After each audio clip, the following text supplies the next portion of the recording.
বাংলাদেশ ইসলামী ছাত্র শিবিরের উদ্যোগে বিভিন্ন রাজনৈতিক, সামাজিক ও সাংস্কৃতিক অঙ্গনের বিশিষ্ট ব্যক্তিদের সম্মানে ইফতার মাহফিল অনুষ্ঠিত হয়েছে। শুক্রবার ৬ মার্চ রাজধানীর শহীদ আবু সাইদ ইন্টারন্যাশনাল কনভেনশন সেন্টারে এই ইফতার মাহফিল অনুষ্ঠিত হয়।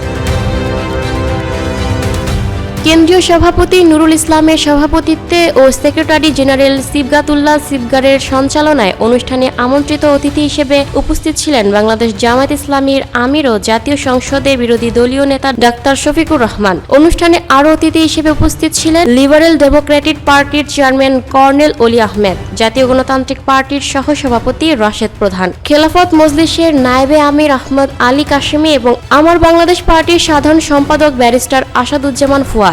বিশিষ্ট ব্যক্তিদের মধ্যে উপস্থিত ছিলেন বাংলাদেশ ইসলামী বিশ্ববিদ্যালয়ের প্রতিষ্ঠাতা ও ট্রাস্টি বোর্ডের চেয়ারম্যান ও ইসলামী চিন্তাবিদ সাইয়েদ কামাল উদ্দিন আবদুল্লাহ জাফরি, বিশিষ্ট ইসলামী স্কলার, চিন্তক ও গবেষক মুফতি কাজী মোহাম্মদ ইব্রাহিম, তামিরুল মিল্লাত ট্রাস্টের সেক্রেটারি ও সাবেক প্রিন্সিপাল, বিশিষ্ট আলেমে দিন অধ্যক্ষ মাওলানা জয়নুল আবেদিন, তানজিমুল উম্মাহ ফাউন্ডেশনের চেয়ারম্যান হাবিবুল্লাহ মোহাম্মদ ইকবাল, তামিরুল মিল্লাত কামিল মাদ্রাসার প্রিন্সিপাল ডক্টর হিফজুর রহমান। এছাড়াও নবনির্বাচিত বিভিন্ন সংসদ সদস্য, বিভিন্ন ছাত্র সংগঠনের প্রতিনিধি বৃন্দ, ছাত্র সংসদের নির্বাচিত প্রতিনিধি সহ রাজনীতিবিদ, শিক্ষাবিদ, ইসলামী স্কলার, সাংবাদিক এবং সামাজিক ও সাংস্কৃতিক ব্যক্তিত্ব সহ বিভিন্ন শ্রেণী পেশার বিশিষ্ট ব্যক্তিবর্গ আমন্ত্রিত অতিথি হিসেবে উপস্থিত ছিলেন। প্রধান অতিথির বক্তব্যে জামায়াতের আমির ডাক্তার শফিকুর রহমান রমজানের উদ্দেশ্য সম্পর্কে বর্ণনা করে বলেন, আল্লাহ তাআলা বলেছেন, রোজা যেমন পূর্ববর্তীদের উপর ফরজ করা হয়েছিল তেমনি তোমাদের উপরও ফরজ করা হয়েছে, যাতে তোমরা তাকওয়া অর্জন করতে পারো। রোজার উদ্দেশ্য হলো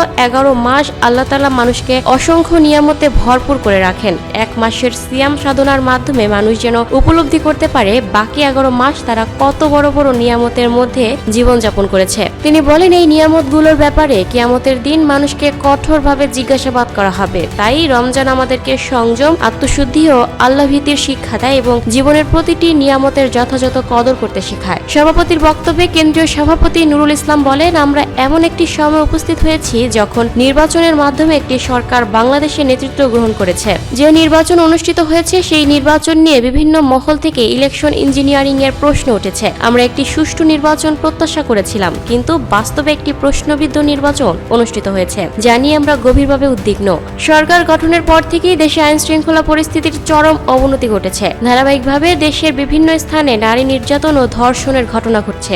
মানুষের ঘরবাড়িতে আগুন দিয়ে পুড়িয়ে দেওয়ার ঘটনাও ঘটেছে। আমরা দেখেছি বিরোধী মতের ওপর ধারাবাহিকভাবে হামলা করা হচ্ছে, বিশেষ করে ছাত্র শিবিরের দায়িত্বশীলদের ওপর ক্রমাগত হামলার ঘটনা ঘটছে যোগ করেন তিনি বলেন, ঢাকা পলিটেকনিক ইনস্টিটিউটের রাতের অন্ধকারে ছাত্র শিবিরের নেতাকর্মীদের উপর সশস্ত্র হামলা চালিয়ে তাদের রক্তাক্ত করেছে ছাত্রদলের সন্ত্রাসীরা। একইভাবে জগন্নাথ বিশ্ববিদ্যালয়ের বহিরাগতদের সঙ্গে নিয়ে ছাত্রদল সাংবাদিক সমিতি দখলের চেষ্টা করে এবং অসংখ্য সাংবাদিক ও নির্বাচিত জিএস এর ওপর হামলা চালিয়ে তাদের আহত করে। তিনি আরো বলেন, গণঅভ্যুত্থানের সবচেয়ে বড় বেনিফিশিয়ারি হলো বিএনপি। বিগত সময়ে তারা প্রায় রাজনৈতিকভাবে নিশ্চিহ্ন হয়ে গিয়েছিল।